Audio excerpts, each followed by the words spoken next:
I do have a few questions that have popped up, and if you have additional questions, go ahead and put them in the chat. Sonia, I'm going to go to you for the first questions, and I'm actually going to combine two questions, and you can maybe answer them both.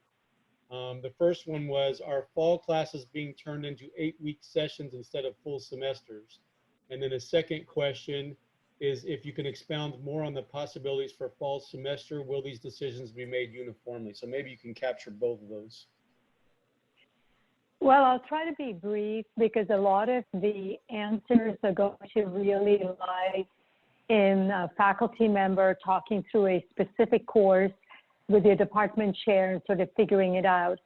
But broad brush strokes from a campus standpoint, I would say that Billy Joe Rice, our Vice President with the Deans, will first of all be looking at our sort of big buckets of courses, lecture classes, lab classes, and hard to convert classes, and come up with some generic guidelines for us to follow. So for example, my big message is, if you're teaching a lecture class and you could be doing this online, asynchronous, or hybrid, then maybe try to use those two options.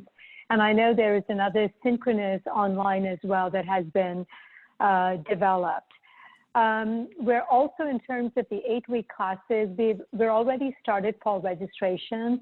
So we're just going to try to maintain within that 16-week structure late start classes and some short-term classes. So to the extent, faculty, that you're willing to pick up a short-term class, that is going to give us flexibility for our students, because many students, for example, in the spring semester with this rapid change to online, they have to take an EW, and so when they come back, the more options we can offer them, the better off it is. So it is on a voluntary basis to be able to provide those options. It's not new to BC. We typically do 12-week short-term semesters, 8 weeks and 6 weeks within the 16-week time frame. Now, I noticed a comment in the chat window that we could see another upswing of the spread of the virus, maybe as it gets later in the fall semester. And so the more flexibility we build into our schedule, the better off we are. But I'll conclude my comments saying the following, that those are some college guidelines that our vice presidents and deans will be following.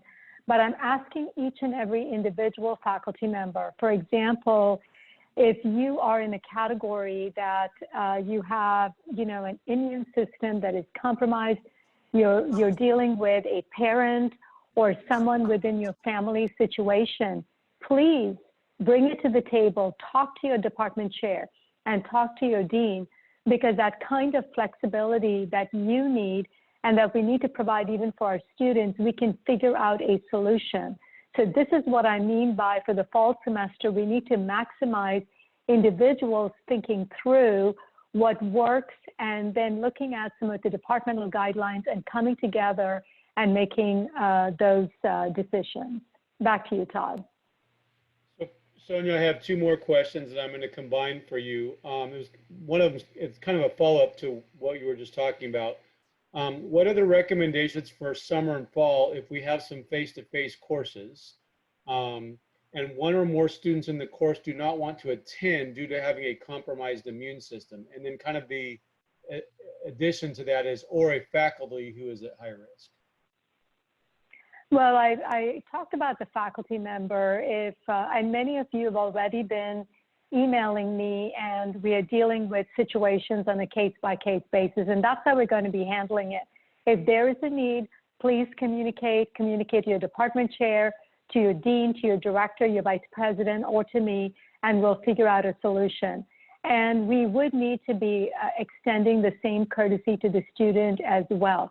Case-by-case basis, if they can't finish out a class, how do we provide alternatives and think through it in a customized way? I know right now in the spring semester, the kind of creative solutions that our faculty are coming up with our counselors, Marissa and the counseling team, counselors and advisors, if you're listening, here's a shout out to you. I'm just amazed at your creative solutions that you're coming up with. So yes, if you're interested in doing short-term classes contact your department chair right away and think through how you can make that happen. Okay, thank you, Sonia. I think that concludes most of our presentation today. I just want to make a couple of quick comments. Number one, thank you especially to our presenters. I think it's a little daunting and intimidating knowing that you're going to put your face in front of 250 people, but hopefully you've been watching the chat window, because I think what happens when you come on this show, so to speak, is you become a celebrity.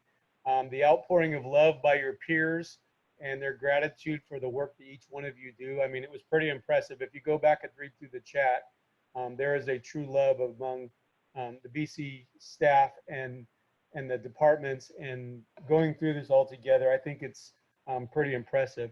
So just one last thing before I wrap up. Hopefully you saw it. If you scan the chat window, if you need something to do tonight and you're looking for a challenge, Nikki posted a link in there to an Escape the Room challenge. So if that's something that is kind of up your alley, you can check that out in the chat window, and it'll give you something to tickle your brain a little bit with this for this evening. So with that, thank you all for joining us. We'll be doing this again next week, Monday and Tuesday, same time at 3 o'clock. And you guys have a great rest of the week.